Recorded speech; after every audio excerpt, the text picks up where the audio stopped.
My name is Crixie. I was 19 years old when this happened, not long before everything collapsed. My life felt perfect in the simplest way. Every afternoon, I lay beside our backyard swimming pool, letting the sun burn my skin slowly into the golden brown tone I wanted so badly from my first day of college the following month. I could hear my mother inside the house, humming softly while cooking spaghetti in the kitchen. The smell of tomato sauce and herbs drifted through the open window. My father was on his way home, smiling to himself as he carried a movie he had rented from RedBox. At that time, I believed nothing could ever go wrong in my world. Then the neighbor appeared. He lived in the house next to ours, a former police officer in his early 50s. From the way he spoke, firm and measured, I could tell he had once been a non-commissioned officer. He carried himself like someone trained to command, respect. Yet at first, he seemed friendly. He waved to everyone in the neighborhood.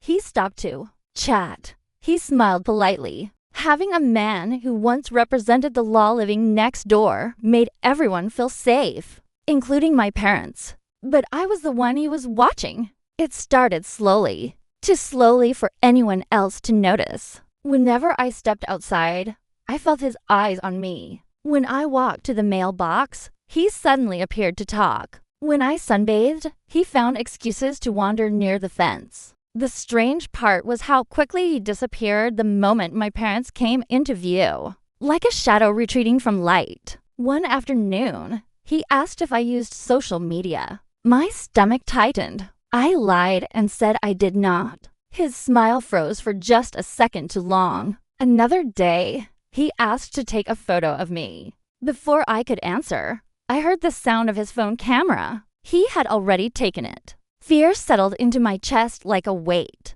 At night, I lay awake imagining what kind of man watched a girl that closely. I told myself I was being paranoid, but the feeling never left. In my mind, he stopped being a friendly neighbor. He became a pervert, or worse, a killer living only a few steps from my bedroom. I knew I had to know the truth. One night, when the house was quiet, I adjusted my old telescope toward his window. My hands shook as I looked through the lens. Inside his dimly lit living room, I saw him sitting alone, scrolling through his phone.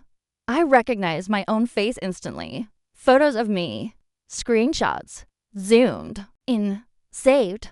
Round him, covering the walls, were dozens of smaller photographs. Young girls, some smiling, some unaware, some staring straight at the camera as if begging for help. I pulled back, gasping for air. My heart pounded so hard I thought it would give me away. The next evening, my fear turned into horror. From my bedroom window, I saw him standing near our trash bins. He looked around carefully. Then he reached inside and pulled something out. My old toothbrush, the one I had thrown away earlier that day. He held it like it was something precious, placed it inside his car, and drove away into the night. That was it.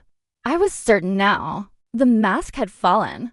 Tomorrow, I would tell my parents everything. Tomorrow, we would call the police. But tomorrow came with sirens. I woke up to shouting and flashing lights. Police cars crowded our driveway. I ran downstairs in panic and saw my parents in handcuffs. My mind broke. I screamed and ran toward them, crying, begging the officers to stop. That was when the neighbor stepped in front of me. For the first time, his face showed something real. Not friendliness, not obsession. Horror. He whispered that he was sorry. He said they were not my biological parents. He said I had been abducted and missing for 14 years. The world went silent. DNA results from my toothbrush confirmed everything. The people I loved, the people who raised me, the people I called mom and dad were the ones who stole me from my real family. I did not scream again. I did not cry. I just stood there, realizing that the safest life I remembered was built on a lie. And the man I feared the most was the only one who had been trying to bring me home.